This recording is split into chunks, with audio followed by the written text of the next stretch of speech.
La vie des footballeurs ou d'anciens footballeurs n'est pas un long fleuve tranquille.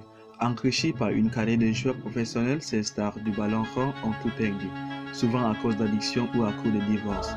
Si les footballeurs sont généralement perçus comme les sportifs les plus riches de la planète, c'est grâce aux revenus qu'ils font gagner à leur club. Certains sont même devenus milliardaires quand d'autres ont à peine la vingtaine et touchent pas loin de 40 millions par an, comme Kylian Mbappé. Mais la fortune de ces stars ne les empêche pas de montrer les élans de générosité. Cependant, il arrive que certaines gèrent très mal leur fortune. Dans l'imaginatoire collectif, tous les footballeurs sont riches et ont un train de vie imaginable pour la population. Or, il arrive parfois que malgré une carrière correcte, voire très bonne, certains footballeurs finissent sur la paille, notamment à cause d'une histoire d'infidélité. Retrouvez les 20 footballeurs qui ont fini totalement ruinés. Pour ne pas rater aucune de nos actualités, abonne-toi à notre chaîne et n'oublie pas d'activer la cloche de notification. Le détail sera donné après le générique.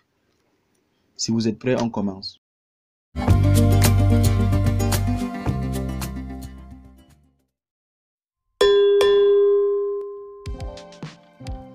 En ligne, nous avons Eric Djemba, le Camerounais. Lorsqu'il évoluait à Manchester United, Eric Djemba a fait faillite à cause des dépenses dans un investissement immobilier. En deux, nous avons David James, l'Angleterre. Le gardien anglais David James a engrangé plus de 30 millions de dollars au cours de sa carrière, mais a fini ruiné à cause d'un divorce et de jeux d'argent. En 3, nous avons Kenny Samson, Angleterre, ruiné par son divorce et ses problèmes d'addiction à l'alcool et aux jeux.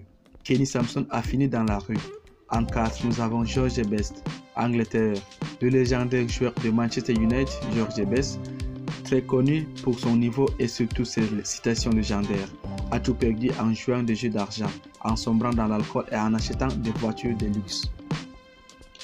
En 5, nous avons Alan Hudson, Angleterre. L'ancien joueur de Chelsea, Alan Hudson, a eu un grave accident et a dû subir plus de 70 opérations chirurgicales, ce qui l'a ruiné.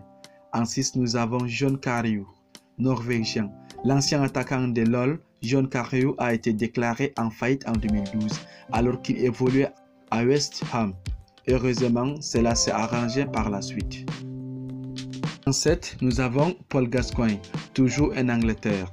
À cause de son problème d'alcoolisme et son goût pour les produits stupéfiants, Paul Gascoigne a fait faillite en 2008. En 8, nous avons Christian Vieri.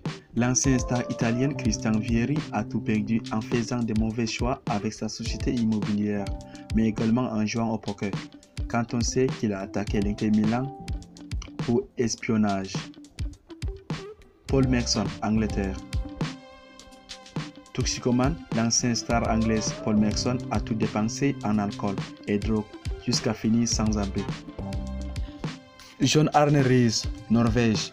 Il a gagné une fortune à Liverpool, mais Jon Arne Riise a tout de même réussi à s'endetter en 2007. En 11, Chris Sutton, ancien international anglais Chris Sutton, a fait faillite en 2014 suite à des mauvais conseils financiers. Richard Rufus, Angleterre. L'ancien joueur de Charlton Athletic Richard Rufus a dû déclarer faillite en 2011 après avoir tout perdu dans un investissement d'un montant de 9 millions de dollars. Carl Cort, Angleterre. L'ancien joueur de Wolverhampton, Carl Cort, a fini ruiné en 2014 lorsqu'il a arrêté sa carrière. En 14, nous avons Michael Makindo, Écosse. Après avoir pris sa retraite, Michael Makindo a bâti son entreprise mais a tout perdu à cause de sa vie nocturne et enflammée. Kate Gilpay, Irlande du Nord.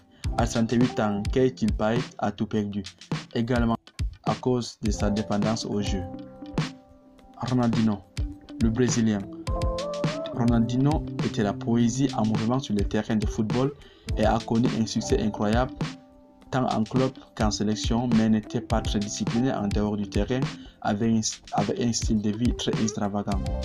Ronaldinho avait également accumulé une dette de 1,75 million de livres sterling et a ensuite fini par passer quelques temps dans une prison paraguayenne en 2020.